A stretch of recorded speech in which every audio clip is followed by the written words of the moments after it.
안녕하세요. 오늘은 CPI 발표가 전일자 밤에 있었는데 그에 대해서 새로운 전략을 짜기 전에 기존 제 포트폴리오에 대해서 회고부터 조금 해보려고 합니다.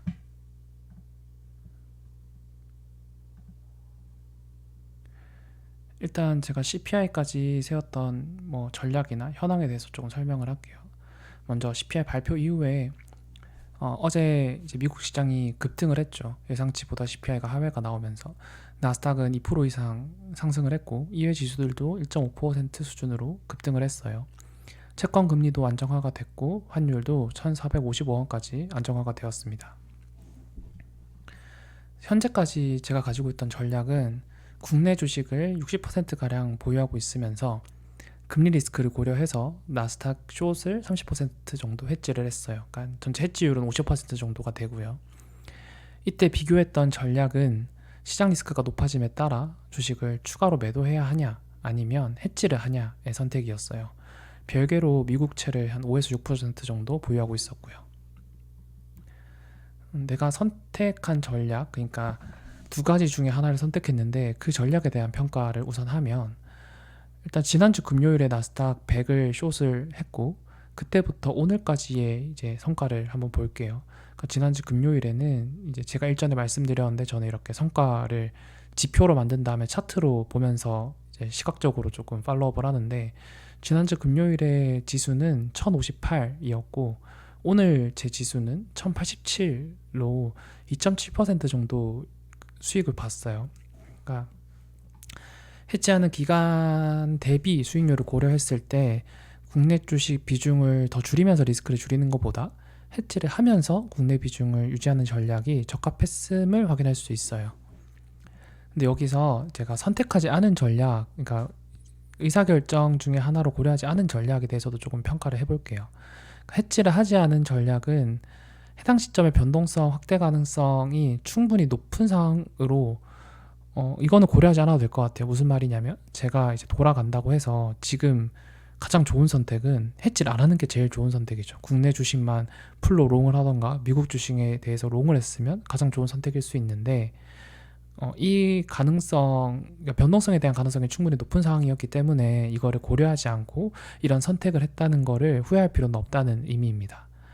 그리고 다만 어제까지도 고민했던 게 국채 매수를 할까 말까 계속 고민을 했죠. 그러니까 제가 여기 노트들 써놓은 거 보면 4.8%랑 5.0%에서 분할 매수를 일단 계획을 하자 그랬는데 이제 CPI 리스크를 생각보다 사람들이 그리고 전문가들이 높게 평가하는 것 같아서 변동성이 확대될 수 있으니까 좀 보수적으로 투자한다는 관점에서 4.8%를 어제 넘었으나 투자하지 말자라고 이제 평가를 내렸었어요.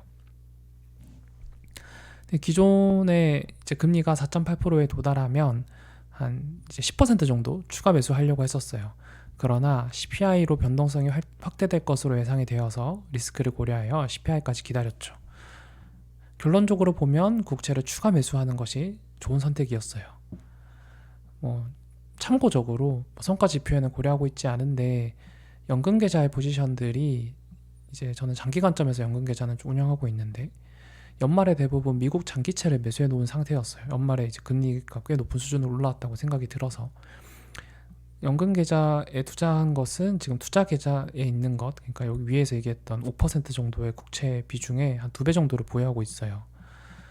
이 포지션까지 고려하면 국채를 추가적으로 매수했으면 노출될 비중이 좀 높았을 것 같긴 해요.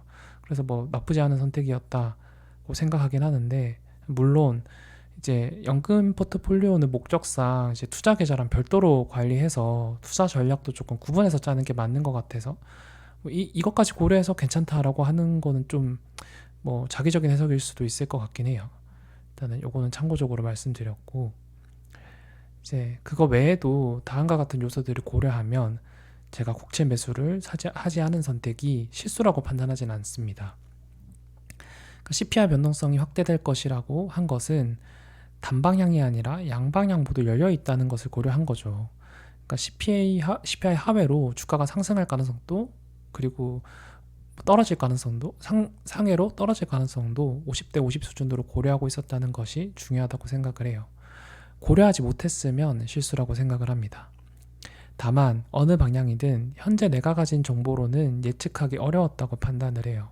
그래서 저는 불확실성을 높이지 말자는 관점을 이제 가졌었고, 매수하는 경우 현재 전체 순 포지션은 주식과 국채가 롱의 입장에 있었어요. 그래서 롱 포지션이 더 커지기 때문에 CPI가 예상치를 상회하는 경우에 손실이 크게 볼 수 있을 것이라고 생각을 했죠. 결국 수익과 손실을 모두 제한하는 선택을 하면서 불확실성을 제거하고자 한 것이고, 이런 관점에서 경험적으로 확률이 높지 않은 환경에서 섣부르게 맞추려고 하다가 다친 경험이 존재합니다. 이럴 때는 저는 베팅하지 않고 이제 불확실성을 줄이는 것을 투자 철학으로 삼고 있기에 제 기준에 맞는 선택이었습니다. 그런 관점에서 이게 실수라고 생각하진 않아요. 제 투자 전략의 핵심은 틀린 상황을 고려해서 전략을 짠다는 거예요. 그래서 맞았을 땐 좋고 틀렸을 때도 나쁘지 않거나 오히려 좋은 상황을 만들려고 노력한다는 거죠. 이런 관점에서 CPA 상회, 하회를 모두 고려해서 투자 전략을 갖춰놨다는 것, 그리고 내 전반 포트폴리오가 위에서 보듯이 크게 다치지 않은 상태에 도달했고 현 시점에서 새로운 베팅 포인트들을 찾을 수 있다는 것에서 잘한 선택이라고 판단이 들어요.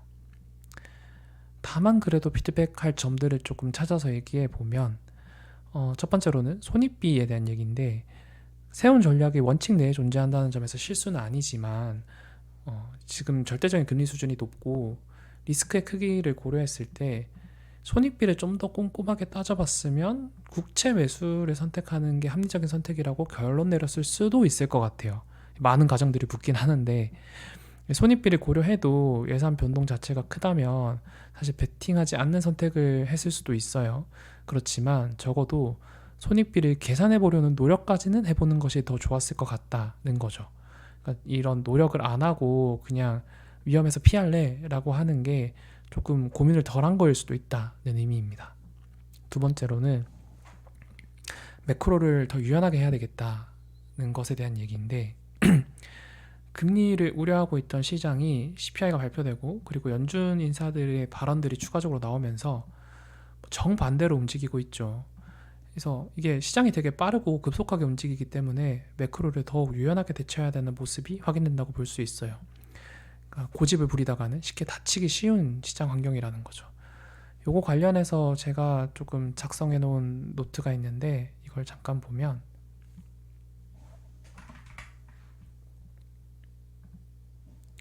매크로를 더 유연하게 보자는 얘기고, 요거를 참조하고 있는 노트도 있는데 읽어보면서 볼게요. 최근에 매크로는 더욱 빨라지고 급변화하고 있습니다. 이제 블랙록의 연간 전망에서도 이런 전망을 상기시켜 준 바 있어요. 이거를 잠깐 보면 요 글이나 내용들은 이제 에릭의 거장연구소라는 유튜브에서 가져왔어요. 참고로 제가 자주 보는 유튜브 영상이기도 하고 도움이 많이 됩니다. 그래서 이 영상에서 이제 블랙록의 2025년에 대한 연간 전망에 대해서 영상이 나왔는데, 그 부분에서 제가 포인트로 보고 있는 것들은 새로운 시대가 열렸고 이거를 블랙록은 뉴 노멀이라고 정의를 하고, 이런 뭐 5가지의 거대한 힘들 때문에 과거와 같은 경기 순환 구조가 약화되고 액티브의 중요성이 더 강조된다는 거죠. 이게 무슨 얘기냐, 어떤 의미냐고 하면, 이렇게 과거에는 이 베이스라인이 있고 이 베이스라인을 가면서 이렇게 조정해 나가는 움직임의 투자가 괜찮았는데, 이제 지금의 시장은 베이스라인이 크게 의미가 없고 어디로 튈지 모르는 시장이라는 거죠. 그래서 이런 시장이라면 예측을 장기적으로 하는 거는 크게 의미가 없고 단기적으로 해야 한다는 거를 강조한다는 거죠. 그러니까 더 유연하고 급변하는 환경에 맞게 매크로를 해석해야 된다는 거예요. 그래서 현재 시장은 매크로에 대해서 고집을 피우면 다치기 쉬운 시장이라고 평가를 해요. 언제든 유연한 사고를 가질 필요가 있겠죠. 예를 들면 국채와 주가의 상관관계만 보더라도 과거에는 단순하게 음의 상관관계가 높은 편이었어요. 그래서 해칭 수단으로 국채랑 주가, 주식을 같이 사자 이런 얘기들을 많이 했죠. 그러나 현재 시장에서는 시장이 이제 최근까지 CPI 발표 전까지 인플레이션에 집중을 하고 있을 때는 이것이 원인이 되면서 금리가 오르면 국채가 떨어지고 주식도 같이 떨어지고 있었죠. 반대로 시장이 이제 성장에 집중하고 있을 때, 그러니까 작년도에 많이 나왔던 내러티브인데 뭐 AI가 계속 좋고 이제 성장을 계속 부르짖고 있을 때는 금리도 같이 오르고 주가도 오르고 이런 형상이 발생되면서 이제 주식과 국채가 음의 관계인 경우들이 나오는 거죠. 이런 상황들이 2023년부터의 미국 시장의 강세를 만든 원인이기도 하기도 하고요. 그래서 이게 매크로가 급변한다는 것이 어떤 사람들은 매크로를 신경 쓸 필요 없지 않냐라고 해석할 수도 있어요. 그렇지만 반대로 제 생각에는 매크로를 더 신경 쓰면서 투자해야 된다고 생각을 해요. 그래야지 변동성을 그래도 최소화시키면서 안정적인 투자 심리를 가져갈 수 있고, 그래야지 실수가 준다고 생각을 해요. 다만 그 시계열을 단기로 가져가는 게 포인트겠죠. 네, 여기까지가 제가 CPI 이후에 이제 복귀를 해보고 제 생각을 정리한 영상이고요. 오늘 영상이 도움되셨다면 좋아요와 구독 부탁드립니다. 다음 영상에서는 이제 CPI 이후에 전망에 대해서 조금 얘기를 해볼게요.